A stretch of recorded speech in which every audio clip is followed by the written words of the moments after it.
Di sekolah, mungkin kalian pernah diajarin tentang tata surya. Tapi, yang nggak pernah diajarin di sekolah adalah seberapa besar sebenarnya alam semesta itu sendiri. Coba lihat bulan, digambarinnya deket. Padahal, dia tuh aslinya sejauh ini. Jaraknya itu bisa muat kurang lebih sampai 30 bumi kalau dijejer. Dan itu baru bulan. Bang, gimana yang jauh-jauh kayak planet lain atau galaksi lain, Bang? Mari, siap-siap kita bakalan mulai perjalanan mengungkap seberapa besar alam semesta ini. Ayo kita mulai dari diri kita sendiri. Ya, manusia dibandingkan dengan bumi. Manusia itu kecil banget. Andaikan manusia itu sekecil semut, bumi itu panjangnya lebih dari 127.000 lapangan sepak bola kalau dijejer. Ya, bumi itu gede banget. Tapi, tentunya belum apa-apa. Jika dibandingkan dengan jarak ke bulan, kita akan butuh 3,8 juta lapangan sepak bola. Dan, kalau kita naik mobil ke sana dengan kecepatan lewat jalan tol, kita baru bakal nyampe. Hampir setengah tahun kemudian. Wow! Lalu bagaimana dengan Mars, Bang? Banyak orang-orang hebat dan kaya merencanakan untuk pergi ke sana. Oke, balik lagi, jika kita sebut jarak ke Mars, itu akan sepanjang 2,2 miliar lapangan sepak bola. Dan kalau naik mobil, bakal butuh 2,5 abad lebih buat sampai ke sana. Atau, butuh rata-rata 8 generasi. Atau, nunggu cicit kalian punya cicit. Lalu cicit dari cicit kalian itu punya anak, barulah anak dari cicit-cicit kalian bisa sampai ke Mars dengan naik mobil.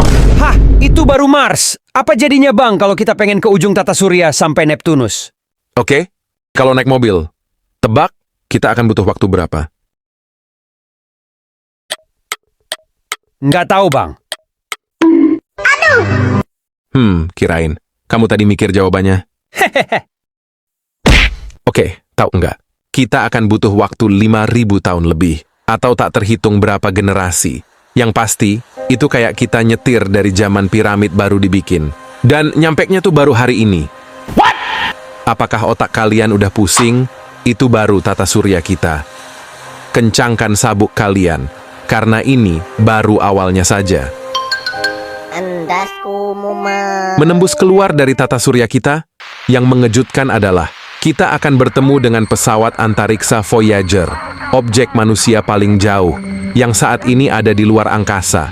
Voyager baru bisa dicapai 23.000 tahun dengan mobil, dan Voyager melaju begitu cepat yaitu 61.500 km per jam, atau kecepatannya Voyager itu 192 kali lebih cepat dari mobil Ferrari. Dari sudut pandang Voyager, matahari udah terlihat. Cuma kayak setitik bintang di angkasa.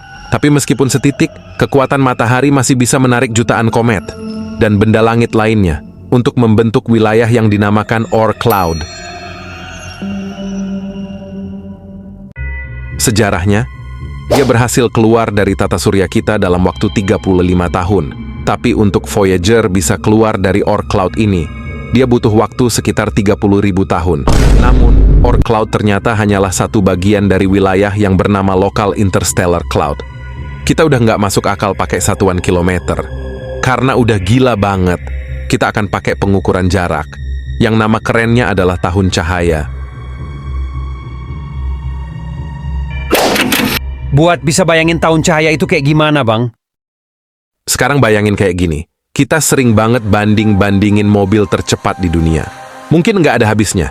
Tapi pernah nggak kalian bayangin apa yang sebenarnya paling cepat di dunia ini? Kalau kalian kenal Albert Einstein, dia nemuin bahwa di dunia ini objek yang paling cepat itu sama sekali bukan mobil Ferrari, tapi sesuatu hal yang dekat dengan kita. Ya benar, cahaya. Nggak ada yang lebih cepat lagi dari cahaya di sini.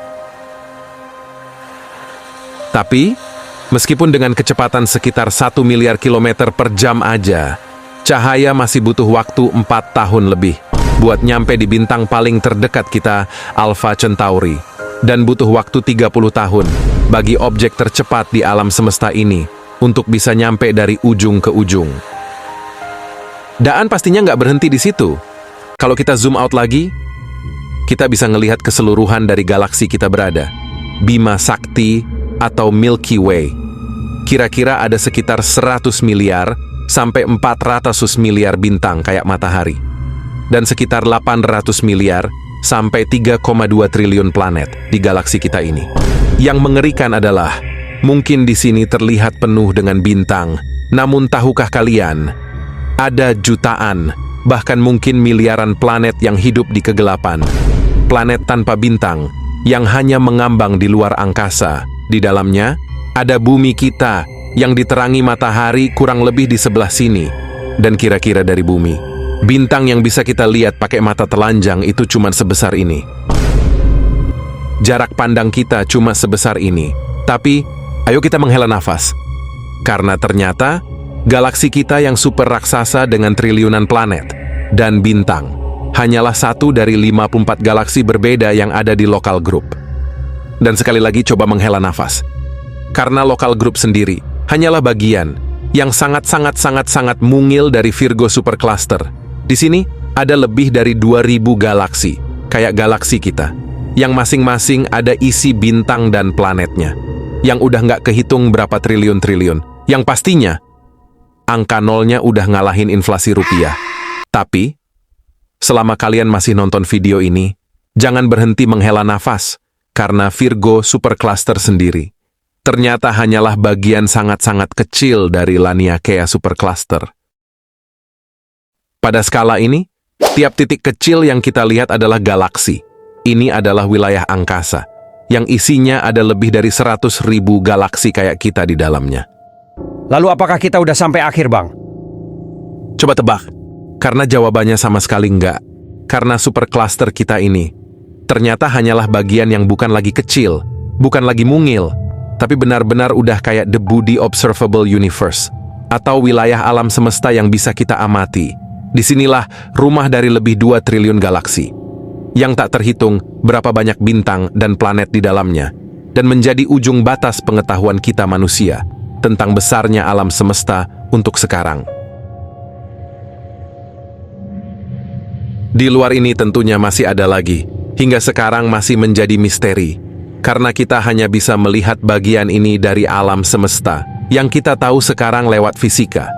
Alam semesta di luar pengamatan kita sedang bertumbuh terus lebih cepat dari kecepatan cahaya.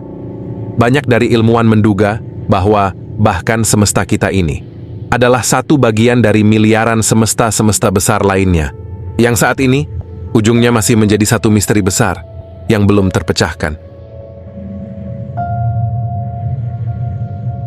Mungkin video ini pada akhirnya bukan mengajarkan seberapa besar, tapi justru mengajarkan seberapa kecilnya kita di alam semesta ini. Tapi janganlah langsung merasa hidup kalian tak ada artinya. Justru kita spesies kecil yang hidup di planet biru ini berani berpikir besar, sebesar alam semesta, menebus batas pengetahuan kita.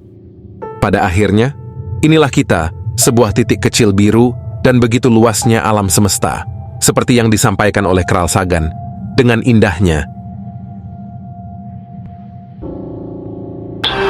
The Earth might not seem of any particular interest, but for us, it's different.